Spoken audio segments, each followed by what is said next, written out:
Kumusta? Ako si Dayan April L. Valderrama at tatalakayin natin para sa araw nito ay ang pangatli. Pangatlig ang tawag sa mga kataga o salitang nag-uugnay sa dalawang salita. Parirala o sugnay na pinagsunod-sunod sa pangungusap. Ilan sa mga halimbawa nito ay ang at, pati, saka, ni, maging, subalit, ngunit, kung, at iba pa. At meron 10 uri ng pangatlig. Ito ay pamukod, panubali, paninsay, pananhi, panapos, pandinaw, panimbag, pamanggit, panulad, at pantulog. Pamukod ay ginagamit sa pagbubukod-bukod o pagtatangi upang pagbukod. Ilan sa mga halimbawa nito ay ang o, ni, maging, at man. Halimbawa ay ikaw man o ako ay hindi maghahangad na siya ay mabigo sa patimpala. Ngayon, subukan naman natin ang isang pagsusuri. Meron kayong 10 segundo upang magsagot. Nagkaroon ng sakit si Nena. Blank ang kanyang pinsan. A. Subalit. B. Datapwat. C. Sa wakas. D. Maging.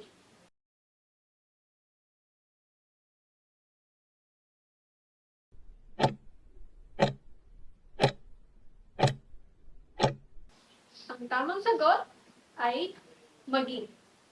Dahil gumamit ng pagbubukod ng salita sa pamamagitan o sa pagitan ni Nena at ang kanyang pinsan na salitang maging. Ang panubali ay nagsasabi ito ng pag-aalinlangan gaya ng kung, kapag, pag, sakali, at gising sana. Halimbawa, kung magiging masama ang panahon, ay hindi matutuloy ang ating palatuntunan. Ngayon, subukan natin ang isang pagsusuri. Meron kayong 10 segundo upang magsagot. Matutuloy ang ating pagpapasyal, blank, hindi naging maulan. A. Dahil. B. Kapag. C. Ano pa? D. Sa wakas.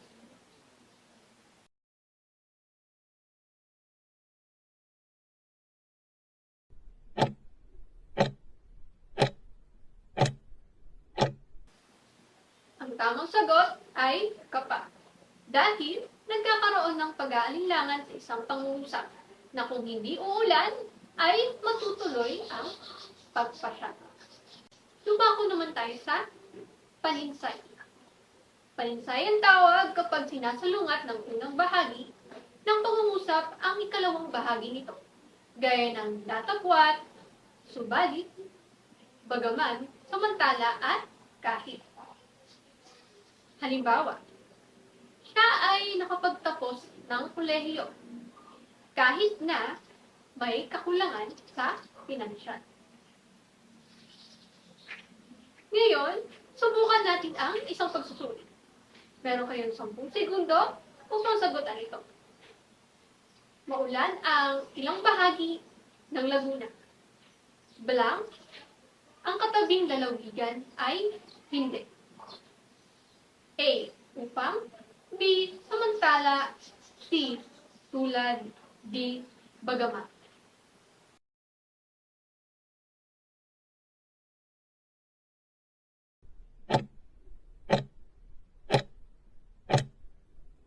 Ang tamang sagot ay samantala. Dahil pinakikita rito ang ikalawang bahagi, ang katabing lalawigan ng Laguna. Pananhi ay nagbibigay ito ng dahilan o katuwiran para sa pagkaganap ng kilos. Ang mga ito tulad ng dahil sa, sapagkat, at mangyari. Ang halimbawa nito ay nagkasakit siya dahil sa siya ay naulanan. At ang ginamit dito ay dahil sa. Ngayon, subukan natin ang isang pagsusulit. Meron kayong 10 segundo upang sagutan ito. Lumipat si Dan ng paaralan, blank, mas malapit ito sa kanyang tahanan. A. Upang. B. Tulad. C. Sapagkat. D. Samantala.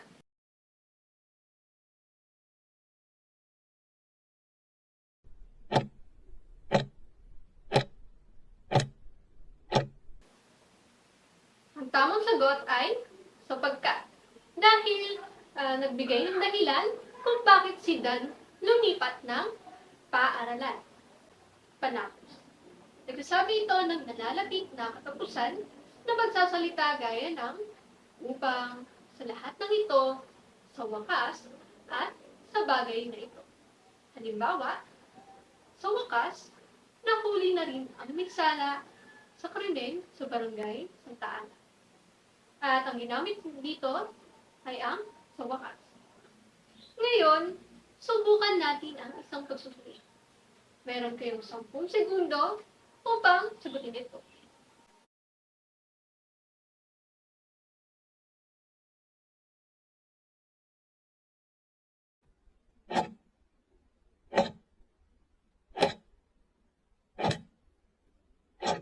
Ang tamang sagot ay upang. Pinapakita nito ang isang pagtatapos ng alitan ng mag-asawa dahil sa pag-uusap ng matutina. Ang panlinaw ay ginagamit ito upang paliwanag ang bahagi o kabuuan ng isang nabanggit, gaya ng kung kaya, at kung gayon. Halimbawa, nagkasundo na ang mag-asawa. Kung gayon, magkasama na silang muli. At ang ginamit dito ay salitang kung gayon. Ngayon, subukan natin ang isang pagsusulit. Meron kayo 10 segundo upang sagutin ito.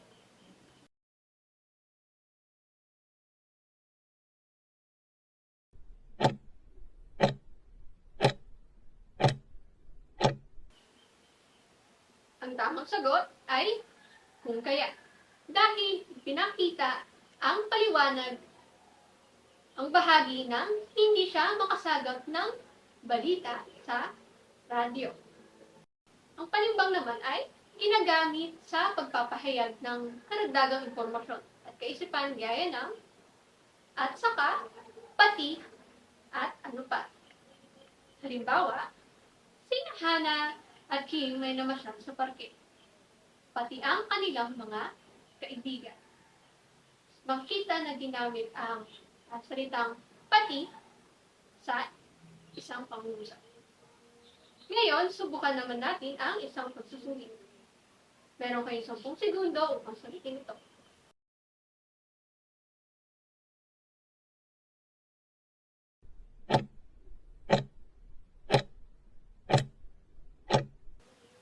Ang tamang sagot ay at saka.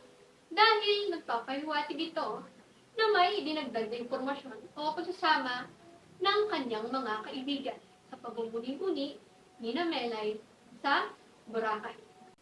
Ang pamagitan ginagamit upang magbigay ng paglalarawan gaya ng tulad, gaya, at katulad.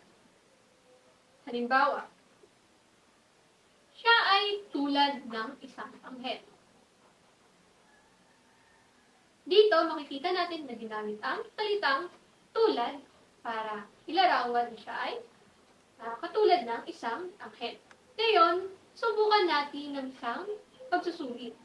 Meron kayong 10 segundo upang sagutan ito.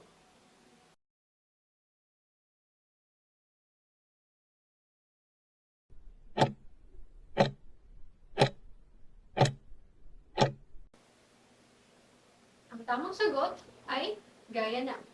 Dahil nagpapakita ito ng isang paglalarawan sa isang bagay o halimbawa sa klase ng puno tulad ng akasya, nara, at mahogany. Ano naman ang panulat? Ito ay ginagamit upang magbigay ng pag-aaring tulad gaya ng para kay at para sa. Halimbawa, para sa iyo, ang regalo na ito. Ang ginamit na panulat ay para sa... Ngayon, subukan naman natin ang isang pagsusulit.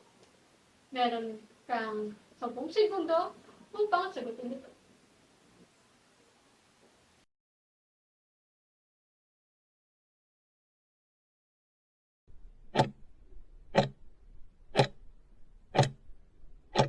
Ang tamang sagot ay para sa... Dahil sa pagbibigay sagot o paghahaling tulad, nakadepende sa ating pagtutulungan ang kinabukasan ng bayan. Ang pagtulong ay ginagamit upang magbigay tulong o magdagdag ng impormasyon gaya ng bukod pa, maliban pa, at bukod dito. Halimbawa, bukod pa rito, may regalo pa ako sa iyo. Ang ginamit dito ay bukod pa. Ngayon, subukan natin ang isang pagsusulit. Meron kayo 10 segundo upang sagutin ito.